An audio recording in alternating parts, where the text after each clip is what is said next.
Welcome to another episode of Last Week's Comics Today. I have a massive stack here. I'm going to try to be quick. I'm also not feeling the greatest. Look, there's definitely something in the air. Please take care of yourselves. Check after your loved ones. Make sure everyone's healthy. Just, please. I have no idea what order these are in. I haven't even thought about pick of the week, so I'm going to try to be quick, like I said. We're starting with Missing on the Moon, which is a Mad Cave book. 10 years kind of blows my mind because I've only been paying attention to them for maybe 2 years at most. Anyway, this is an alternate history. There's a timeline here at the back about Russia's dominance of the moon. USSR claims the moon. There's a whole timeline. This takes place in the 90s on the moon. There's a whole colony. There's a nice map. I like maps. And basically, there's a missing child on the moon, and this guy, whose real introduction here, these first 2 pages, he's revealed to be kind of a piece of shit. So, this first page here is the discovery of the missing shoe girl, that basically something has gone awry. Bubble City. Right, and then these 2 pages here, the main character is introduced, the investigator, and he comes across this junkie. He gives the junkie drugs, and then here the guy's smoking something. Yeah. And then he goes, "Oh, by the way, that was poisoned." I'm like, holy shit! This is a hell of an introduction. Anyway, the rest of this is the beginning of the investigation, sort of slow reveal as far as what's happening on the moon and how the moon works and all that stuff, and there's a robot, and it's honestly great. I'm definitely picking up this series because it's off to a very strong start. Minor Arcana issue 4. I have decided I'm going to finish off the first arc and then switch this over to trades. So I will read this, I guess, once or twice a year as trades come out, but this is a good issue. No real complaints. It's just, I have said this for the last few issues, that not terribly much happens on a per issue basis. It's well done. I'm enjoying it. It's just, I don't know, the wait between issues is kind of killing me, so I'd rather wait longer. It's what I was doing with Deadly Class as well. I wanted it. I wanted more immediately. And so I wound up switching over to trades so that I didn't have to wait as often. It makes sense in my head, even if it doesn't make sense to anybody else. Anyway, she has kind of another experience. So this lady here asks her for help. And she does another reading, and then winds up in that place, again, that she found herself in at the end of issue 1 / beginning of issue 2. And strange stuff happens, and carries that back over into the real world, and then we've got a little bit of this going on, and it's well done. Still enjoying it, and it's good. I recommend it. It's just not enough for me. It's happening on a per issue basis, and I'm going to switch over to trades. New Gods, issue 1. This is the creative team of Dawnrunner. And it's Ron V, who I sometimes enjoy, and Evan Cagle, also generally enjoy. It's just some of those mechs that were in Dawnrunner, although he did get better as the story went on. Some of the fights in Dawnrunner were just hard to understand what I was looking at. Anyway, so this is post the death of Zdarksy. And it's New Gods, and a bunch of crazy stuff is going on, and it looks gorgeous, and this is a great read. And I've never been really a fan. I mean, look at this. Oh my god. It's so good. It's so incredibly good. I've never really been a New Gods fan, but this is really well done. It's great stuff. Anyway. I'll be picking up more of this as well. And this I found on because I thought... I don't know if the Tom King, Mr. Miracle stuff is canon or not anymore, I thought they had a son. And this, they're talking about a daughter. And so I'm kind of surprised by this, but I don't know. I don't know what's happening. I don't know if something has changed in the intervening years, but it's off to a great start. I will be getting more of this as well. I want to see where this goes. And then there's a preview here at the very end for Metamorpho, which is not, honestly, a great preview. It doesn't convince me at all to continue reading. But New Gods. New Gods is off to a very strong start. Recommend checking this one out. John Constantine, Dead in America. This is issue 11. It's the end of the series, and it had a lot to wrap up. It had basically the Furies storyline, and then he is dead the whole series. Here he's missing half his face and his skin. So of course he has contingencies. He has ways to get out of things. He has a lengthy conversation with Dream. And even there's a conversation later with Death. And so, like I said, there's a lot to wrap up. It actually does a very good job wrapping all of that stuff up. And I had complaints about the series. And I'm going to say, like a streaming show, I think it was a couple of issues too long. And it would have been better if it were a bit tighter. So I think this was originally supposed to be a 9-issue series, and then they expanded it to 11, and it probably would have been better at the original issue count rather than expanded, because the middle, I think, dragged a bit. But it starts strong, ends strong, and overall, I probably won't get the trade of this. I've enjoyed it well enough, but I don't need to buy it a second time. Plastic Man No More, issue 4. This is a strong week for DC. It's a heavy week for my purchases. So this is also the end of a series, except maybe not, because we get the end question mark at the very end of it. And I think what I feel like maybe DC are doing, especially with this and then Zatanna, is trying out characters, giving characters series as miniseries. That's what they did with Poison Ivy, which was originally supposed to be 6 issues and then expanded, I think, to 12 before going ongoing. And now they're up to, I don't know, 30-something, which still blows my mind. But this is a great 4-issue series. It's also just gut-wrenching as far as everything that's happening. Both sort of with the characters and to the characters, because like this happens to his face, and then he winds up in this canister duct taped to his body so that like he doesn't lose any more, and he lost the bag with his arm in it at some point. Like just the roll of duct tape hanging off. This book is seriously messed up. There's so much stuff happening, and then at the end of this we get that art style change again, and then this conversation that's happening with Plastic Man's son, and then what Robin is saying here is just further punches to the gut. Like, it's...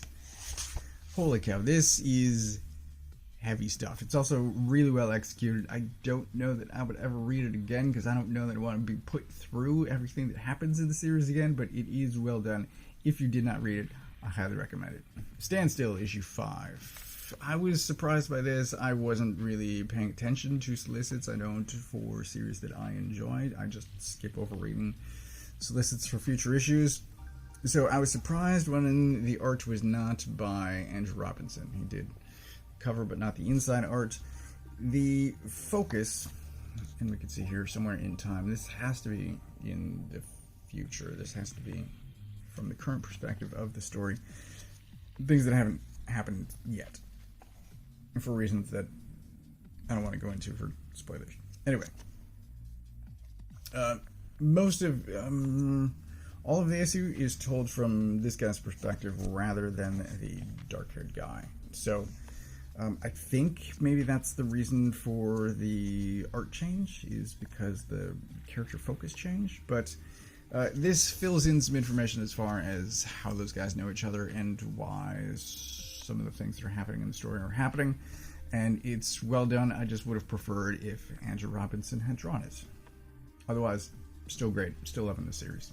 Black Hammer Spiral City, issue 2. I think this is a better issue than the first one.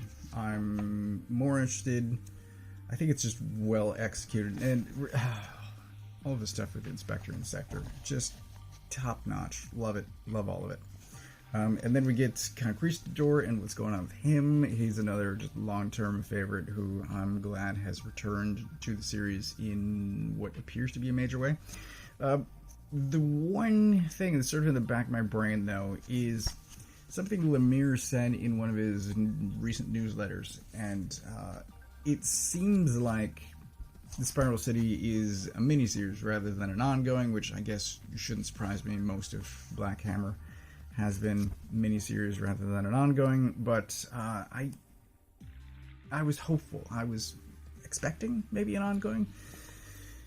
It's always hard to tell with Dark Horse, but I did notice for their March 2025 solicits, it's starting to say like 3-issue miniseries, 4-issue miniseries, so I'm super thankful for that. Anyway, this is off to a great start, and I will read for however many issues it happens to be, because it is great stuff. G.I. Joe issue 2, and just like I was saying with Black Hammer, I think issue 2 of G.I. Joe is stronger than issue 1. This is great. It's a lot of fallout from the ending of the first issue, which was Cobra just absolutely smoking Team Joe, and then Duke shows up in this thing and just shoots a bunch of people, and then Cobra Commander sends in these elite women who just kill even more people. Killing the wounded is what's happening here. It's crazy. And then Baroness is kind of the one effective operative Deuce got. I still love her. We finally get a name and sort of what this guy's up to. He was shown in the first issue. He's been on the cover, but here he gets a name, and things don't go well. But it's another one where it's off to a great start, and the ending is well executed, and like I'm into it. I was really uncertain after the first issue. I'm like, I don't know. But it's much better than the first issue, I would just say.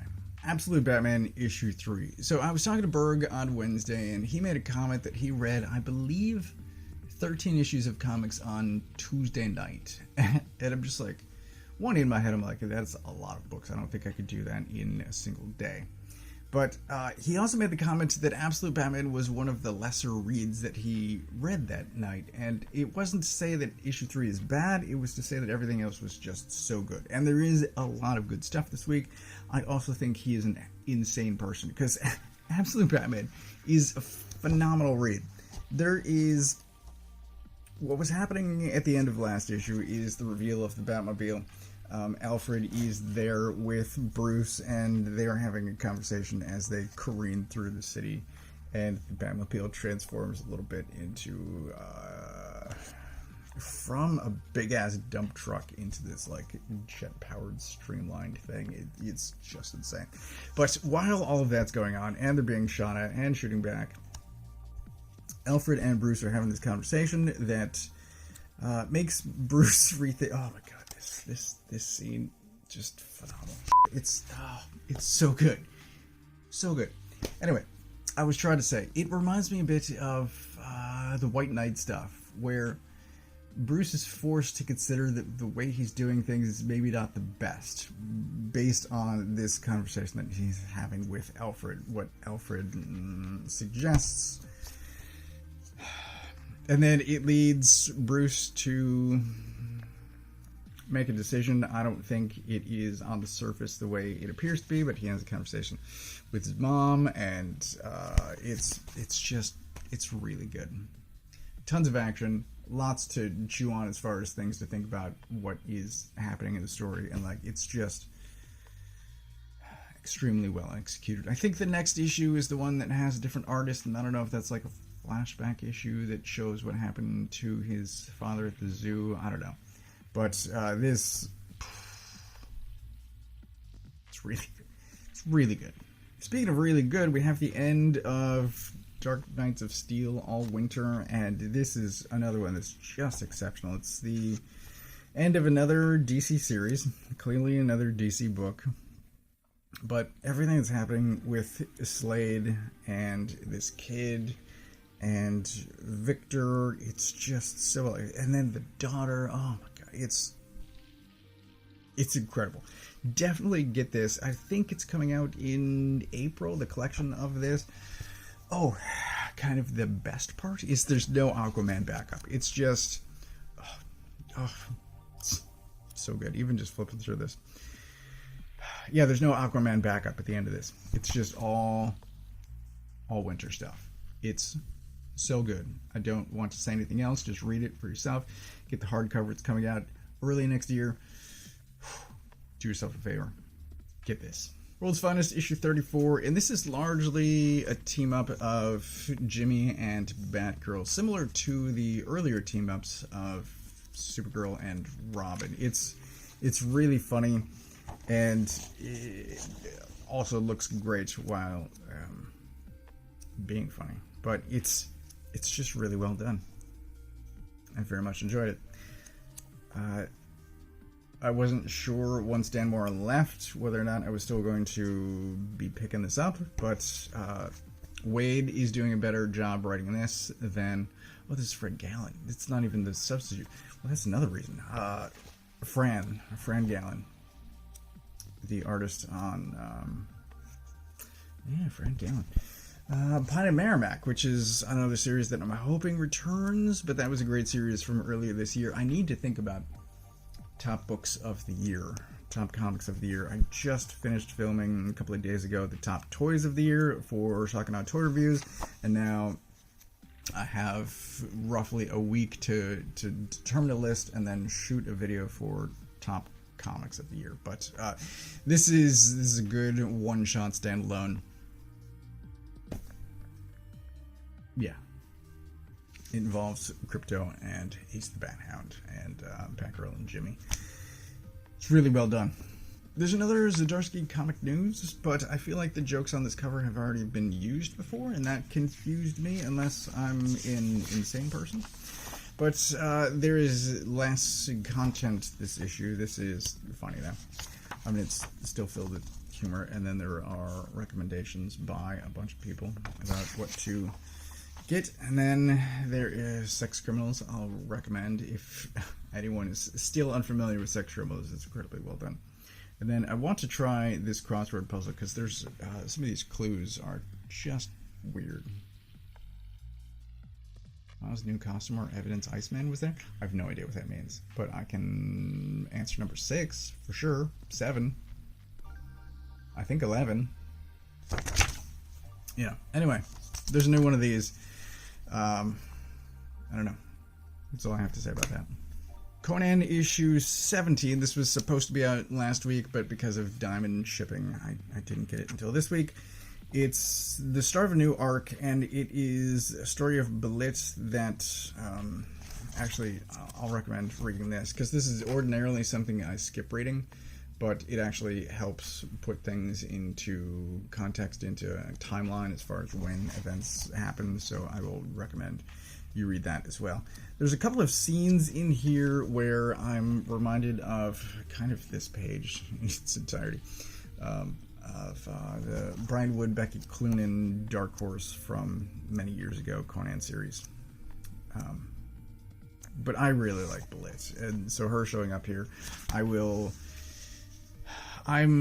geez. That's not good. I just noticed that the cover's bent. Oops. That's not great. This is the start of a new arc, and I'm unsure. I'm trying to decide on an arc-by-arc basis whether or not I'm going to continue reading Conan, but this is off to a good start, and I want more Belit, so I will finish off this arc. Sacrificers, issue 13, and sort of like Absolute Batman, Pigeon gets some things to think about here. Well, he sort of tells someone else to think about some things, but, and I don't remember how the previous issue ended, how he winds up unconscious, and so this issue starts with him being dragged around, and he wakes up unhappy, sort of smashes some people, quite literally, And I don't think I've seen the moon show up in his face before, but that's an interesting indicator when he's using his powers, or using more of his power than usual. I don't know. But I haven't noticed the moon on his face before, and it shows up here. And I find that a welcome change. So he winds up... This is funny. You were next on my list anyway. Just... It's great stuff. There's another sort of map, and I'm wondering how many of these, like, I know what's up with this, and I know what's up with that, and I feel like, have we seen that already? I'm not sure. And there's this happening over there, and remember, I saw a video of him on Instagram recently where he was talking about Napalm Lullaby, which I think is ending in issue 10. He said Napalm Lullaby was wrapping up soon. I didn't... Anyway. And that Sacrifices was going to go on and on and on, he said. And I like... In my head, I'm like, there's a limited number of gods, right? So, yeah, it's sort of like God of War. He's going around killing gods, and there has to be a limited number of them. So how long... Although, there was a lot at the party in the first issue. Anyway... I'm trying to wrap my head around how this can keep going for so long, if it's basically a revenge story. But this sort of changes things, and I think we all have things to think about now afterward, after this conversation that happens between Pigeon and the next god on his list, this guy here. So, it's thought-provoking in ways that I've found unexpected. But it's another just phenomenal issue, and I kind of regret at some point I bent the cover, so that sucks. But great issue. Power Fantasy issue 5. This is the end of an arc, and it's hard to I don't know. There's this article at the back here. There's an essay, I should say, at the back here, and I read this, and he's talking about the end of an arc and what he accomplished versus what he did in previous series, and it's I don't know, it's something to chew on, but I think basically the first arc has set the stage as far as who the characters are and the state of the world, and I guess next arc is going to throw everything into change, because there's a character that hasn't really done much yet, but I think is a secret child of 2 of the superpowers, and as soon as they hit the stage, then I think everything's going to be thrown into flux, but things are already kind of in flux, and that's more true after reading this than it was even in previous issues, where things were very clearly in flux. So it's great. It hasn't taken a turn that I'm kind of dreading as far as Die and The Wicked and the Divine. It's still a strong book. I'm still recommending it. If you are at all curious, the trade, I think, is coming out in February. It mentions it here at the back essay. But there is a trade of this coming out in the near term. And if you are at all curious, then I will recommend grabbing that.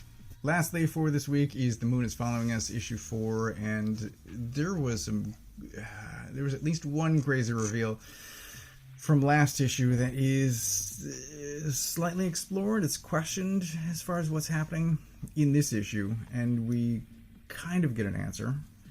Oh, also, there's a question of, have you ever read X-Men comics? And I'm like, where's this going? And then Fastball Special, which is just incredible. Look at him go. That's awesome.